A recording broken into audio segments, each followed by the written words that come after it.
CEO sees his world, then here's how. Apart from strategizing and running an organization, their key role is ensuring there is money in the bank. Our CEO this week is Mwenda Thuranira, the founder and CEO of MySpace Properties. Mwenda, thank you for making time. Thank you, Link. Why real estate? Real estate has been a passion for me for many years.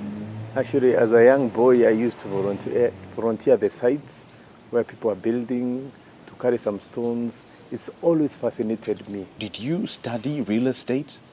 No, actually, I studied much later. Since after my high school, I went to Kenya Utalii College. Then I never did anything related to tourism, although that's what I studied for in college.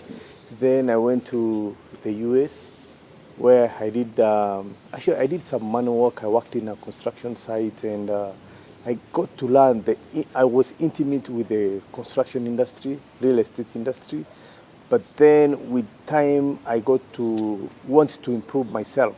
So I saw always people coming at the site, driving good cars, wearing nice suits.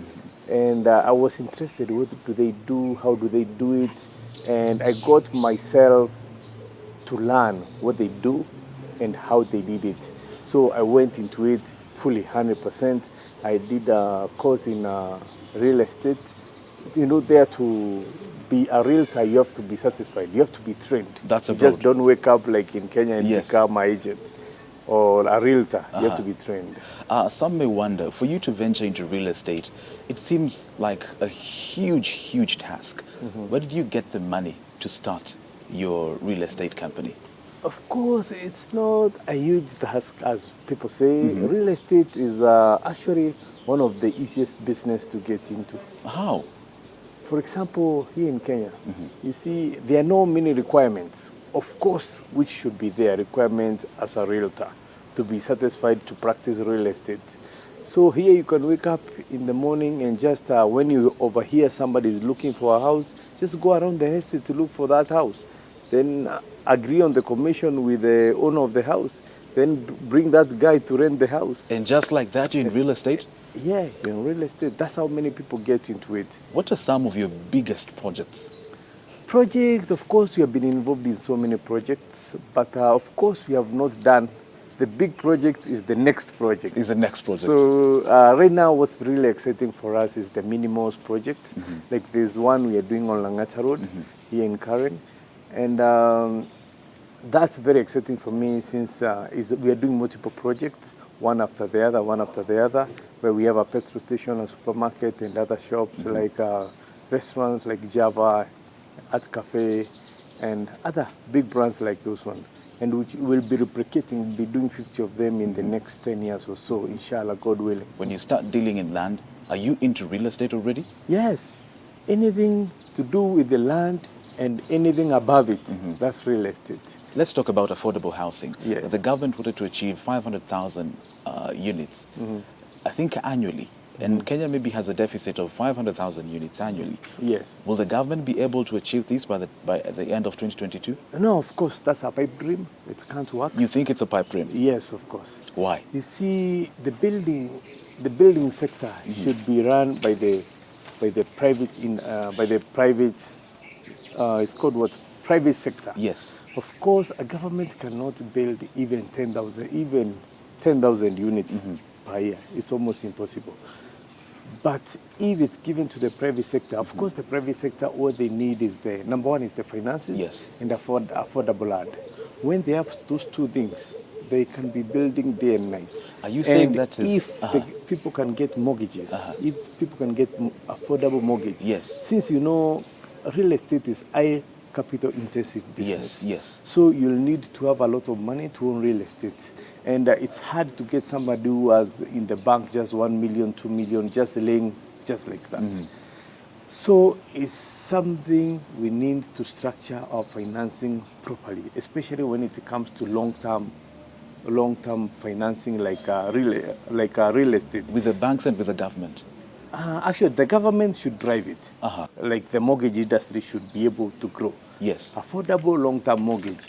You see, one thing in Kenya is, you see, the interest rate is like 14% to buy a car. Yes. And when you go to get financing for a house, which is like 15 years, 20 years, with a solid security, you still pay 14%.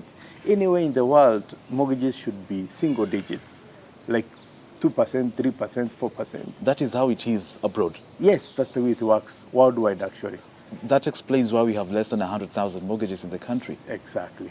Oh, no. There's no motivation, and again, it's very tough to get mortgage in Kenya. Yes. COVID-19 is here. Yes. Has it affected your business in any way? Yeah, COVID-19, I don't know if there's any kind of business unless if you are doing vaccines or you're selling masks. Maybe people think people in real estate developers are billionaires and they've cushioned themselves properly. No, the bigger the risk, the bigger the returns, the bigger the risk. Yes. And that's the way it works in real estate. And you find that when you put in a lot of money, Yes. of course you expect to make a lot of money. And on the other flip side, you expect to make a big loss Yes. when things go south, Yes. of which they do. I mean, real estate is not all rosy. Not that we wake up every day and there's a bunch of money waiting for us. The return on investment on real estate, would you Yes. compare it to any other industry for anyone who wants to venture into real estate today? No, the return in real estate, I'll tell you, is low. Real estate is a patient game. You see, like when somebody starts as an agent, you might run for a year without selling anything or renting anything. But you still have to be persistent and patient, since when they start coming, they'll come in big numbers. Advice to the president? If you were the president, Yes. what would you do? My advice, of course, to the president is when affecting these lockdowns and stuff like that, and all these restrictions, of course, life matters. Life is very important. But as you address the restrictions and disease and all that, it's very important to address the economy. After saying now we are locking you down, we are doing this, okay, how will we survive? Can we reduce the price of fuel? Can we reduce the taxes? Can we reduce the VAT by this much? How do I caution the citizen? That is very important. And Mr. President, if you're hearing me, please hear out the citizens. We are crying out here. People don't want to die in the houses of hunger, inside their houses. So it's very important we have a way forward, especially for the needy, especially for the less fortunate. Like look at the waiters who work in the hotels. I mean, the people who ferry the food around, delivery guys. I mean, there are many people who live hand to mouth. So what will happen to them? So if you can caution those ones, that would be good. Thank you, Mwenda. Thank you for being our CEO this week. The conversation continues next Monday.